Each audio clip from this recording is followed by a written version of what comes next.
காங்கிரஸ் கட்சி தேர்தலே திருடப்பட்டிருக்கிறது என்கிற ஒரு மாபெரும் குற்றச்சாட்டை சுமத்தும் போது இதை நீங்கள் கையில் எடுத்து விவாத பொருள் ஆக்க வேண்டுமா வேண்டாமா? நேரம் இதை ஒரு பெரிய கேம்பெயினாக ரன் பண்ணுமா இல்லையா? இன்னொன்று, உங்களது ஜென்ம எதிரி பிஜேபி செய்யக்கூடிய சதி என்பதால் இதை எடுத்து நீங்கள் பேசுவது இயல்பான ஒன்று தானே. ஆனால் இந்த பிஜேபியை தீவிரமாக எதிர்க்க வேண்டிய நேரத்தில் தான் உங்கள் கட்சியின் மகளிர் அணி செயலர் போய் பிரதமரை சந்தித்து விட்டு வருகிறார்.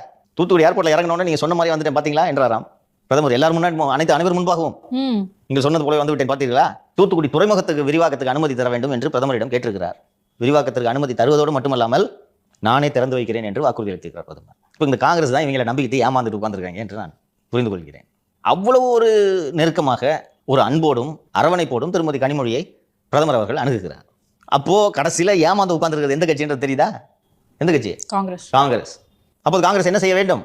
தாவேக்காக போணுமா? See, you have to be loyal.